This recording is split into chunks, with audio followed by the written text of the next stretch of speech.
Yeah, seriously, man. I do hope this doesn't matter to you too much, because to me, doesn't really super matter, as long as, of course, obviously, you get something that is pretty decent. Okay, and I hear just gonna talk about this one because I went to the music store a few days ago, and then this guy was over there checking out this Ibanez guitar and all, which is all well and good. He was looking for, he seemed like he got that beginner vibe, because I was listening to him demoing the Ibanez guitar, and then when it was time to go to the checkout to the counter, he was asking the guy, "So, would you have any recommendations on quality cable, quality cables, where so that it's not gonna make too much noise?" And then of course the I'm just listening from, and I'm thinking of something of my own situation, my own experience, and of course the sales guy there would say, "Oh, the more money you spend, that would mean the less oxygen there is in the cable," which I tend to agree with, right? You get higher quality cables, and it says on the label itself, on the PVC of the cable, oxygen free copper or something like that. When I look at, let's have a look at some. When I think of the high quality cables, I think about, Mogami. What are the other ones there? Where's the instrument cables? Pig Hogs, few Pig Hogs, and the ones that have brand names on them, like Fender, Orange, and Rattlesnake Cable Co. Anything made with Mogami, either switchcraft or Neutrik connections. All these German brand, Sommer Analysis Plus. Were so many Cordial, Monster Cables, Planet Waves. So many brands of cables in there. Whether you want an instrument cable, patch cable, and you've seen these tests online, and bro, the kind of differences that you will find, you step back and you think, do they really matter? Does it really matter? When you're in a gig, for example,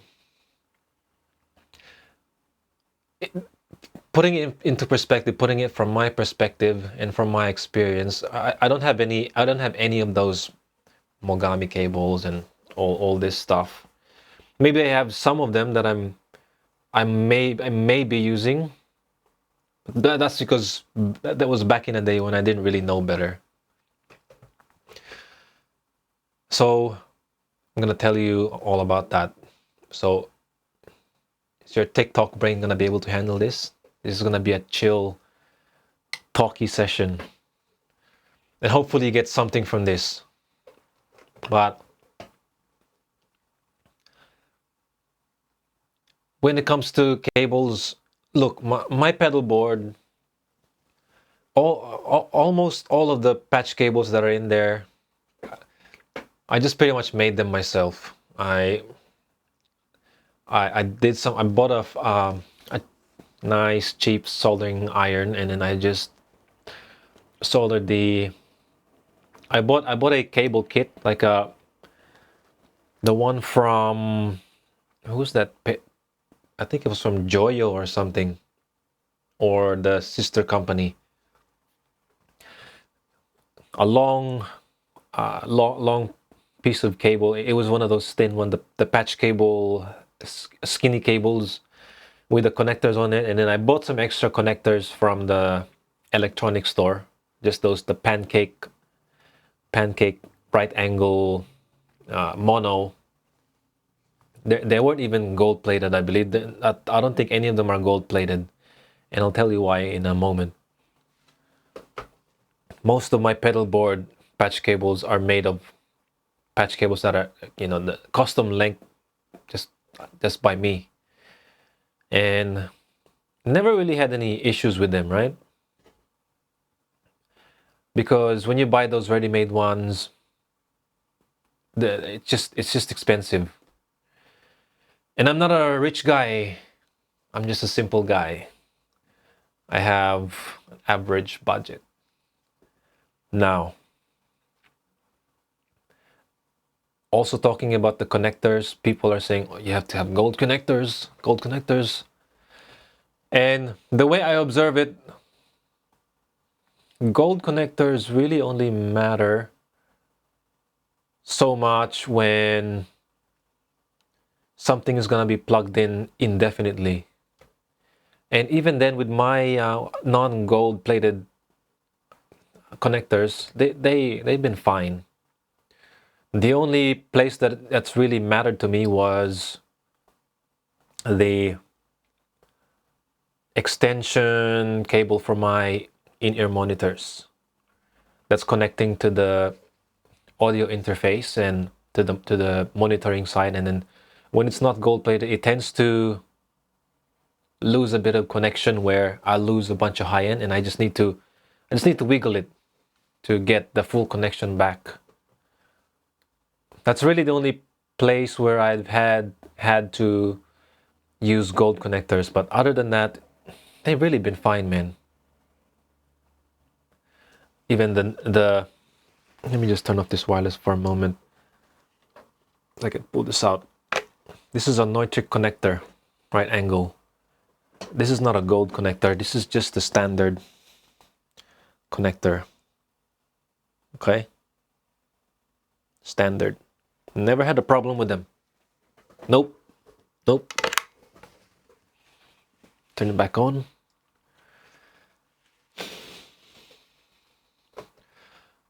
And when it comes to cables, I don't really buy cables anymore.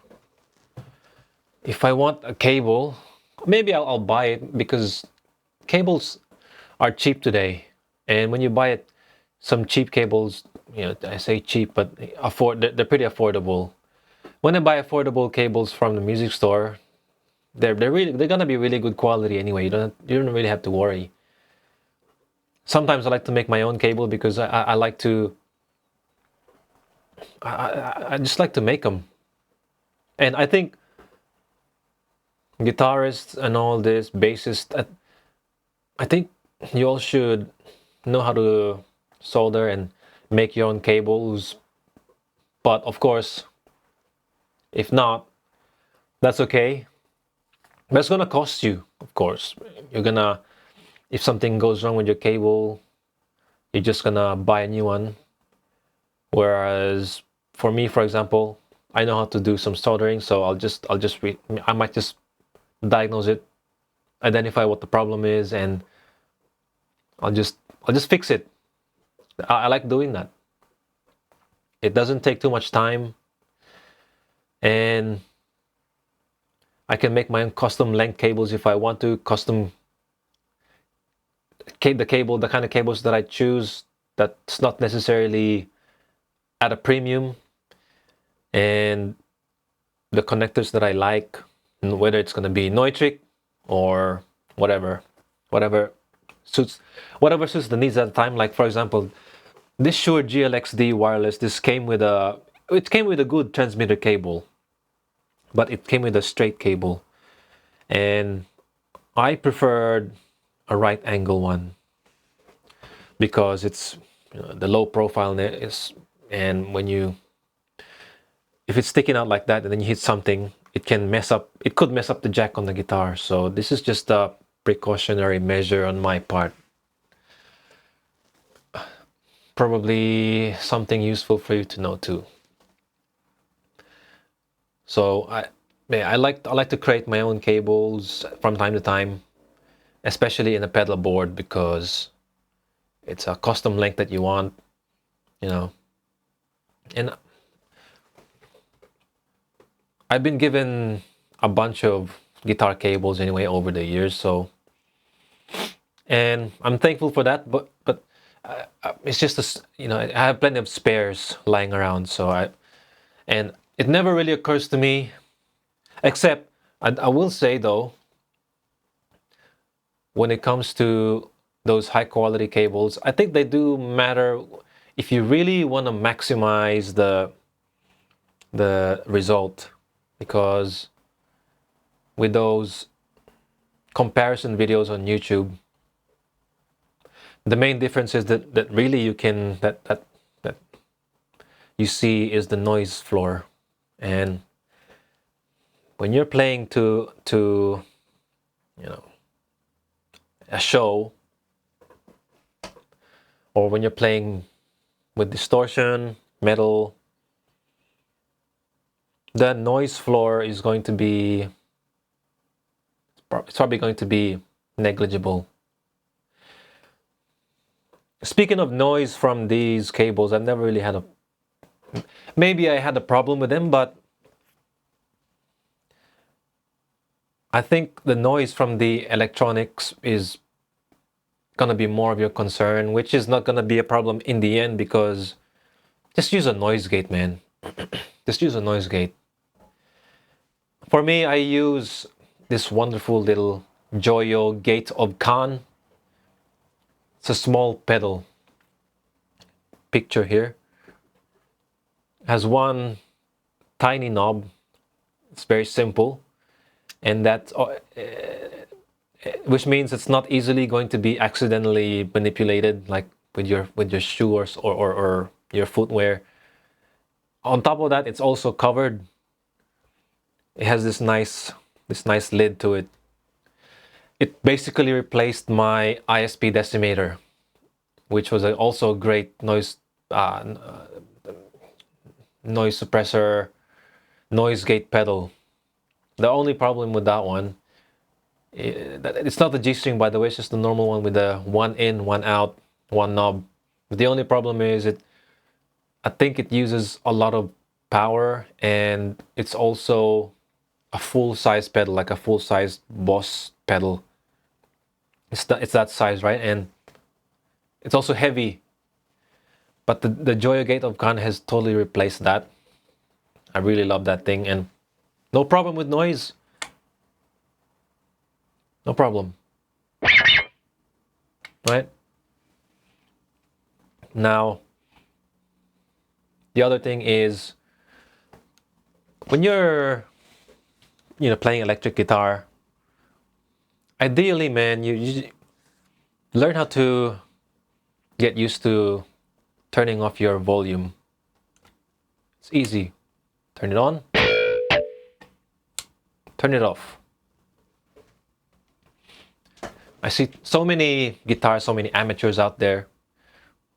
They finish playing or whatever, they leave the guitar on.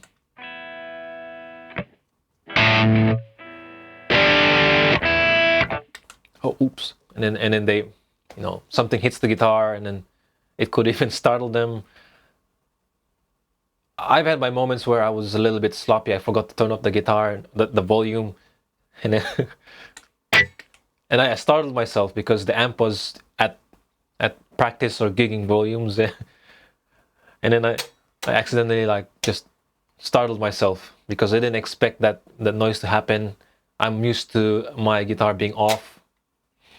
So learn how to, every time you stop playing, and then when you're gonna play again,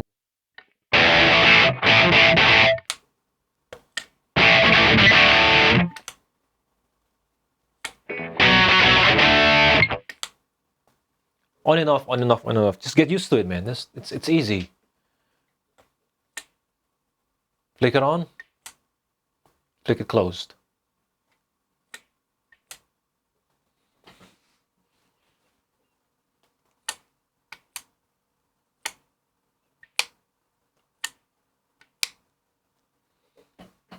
Just like that, man.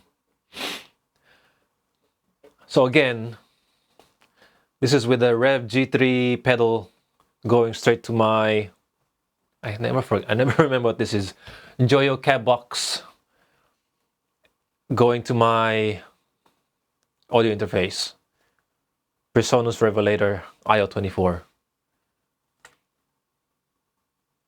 No noise. That's attributed to the Joyo Gate of Khan, of course. That's the noise I have. You hear that?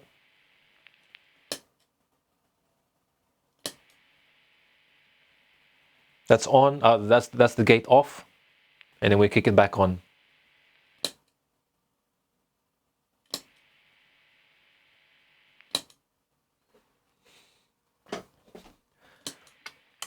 So with all my non-gold plated, non-Mogami, cheap cable goodness all over my pedal board, probably the one on my transmitter, and this is the maximum noise that I have.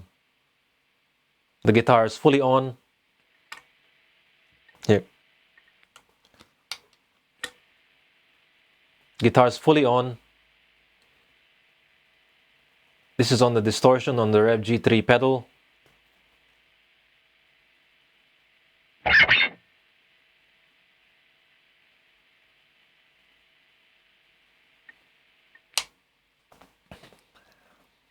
Cheap stuff.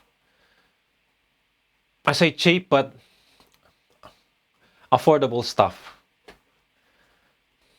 No gold plating. There's probably one or two in there that connectors that have gold plating in them, but that was never a priority for me. The whole gold plating thing, that it's never been. And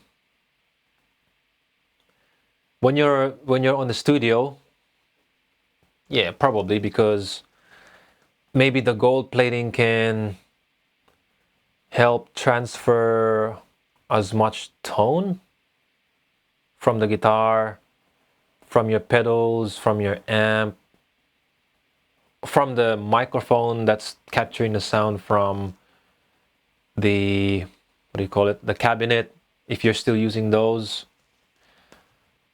Don't forget the cables that come from your, from your gear to the audio interface. That needs to be gold plated too if you want to really maximize it. Either if you don't want to, what's the term, have a weak link in the chain. What else? The USB cable. The USB cable that runs from your audio interface to your PC, so that the audio that your digital audio workstation captures and records. And if I name you a song, let's say something that you know, for example, Metallica, Ride the Lightning, or Smells Like Teen Spirit by who was that? Nirvana. How about Jimi Hendrix, Purple Haze? Did it occur to you what kind of, if they use Mogami or you probably didn't, that probably didn't occur to you. You were captured by the melody, you captured by the guitar tone overall of how, you were thinking about, oh man, I wonder what amp that was. Never were you, oh man, I wonder what cable.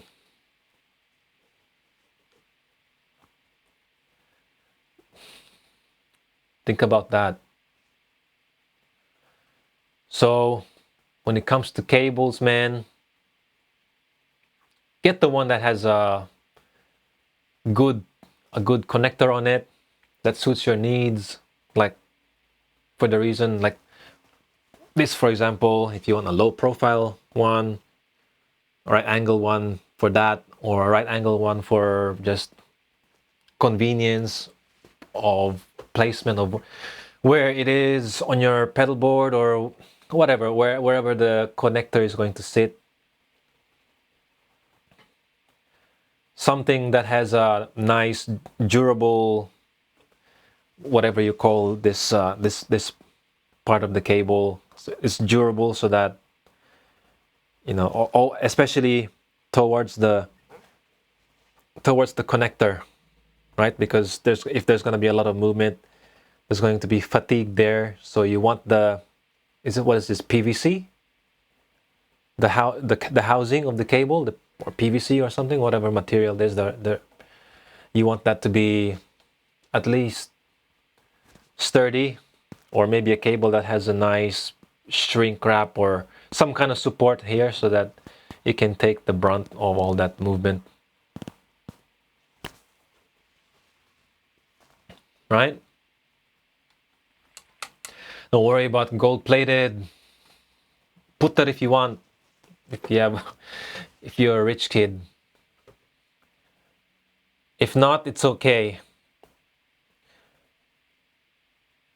You would probably do better by practicing your chops, learning every note on the fretboard, knowing some scales, practicing your right hand technique.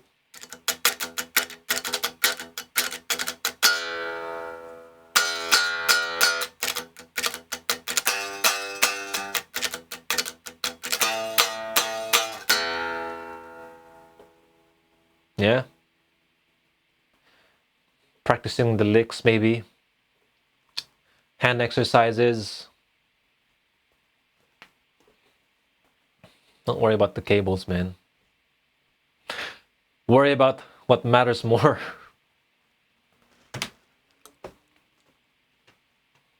Okay? So, at this point, you can be proud to say that you don't quite have TikTok brain, because you made it this far. I hope I didn't miss anything. Any information that I was supposed to tell you and then I forgot to tell you, but if I did, remind me and I'll just tell you. Mogami. Monster cable. But thank you for watching, thank you for listening. Hopefully this has helped you in some way. If not, click the dislike button. If you like it, obviously click the like button, hopefully.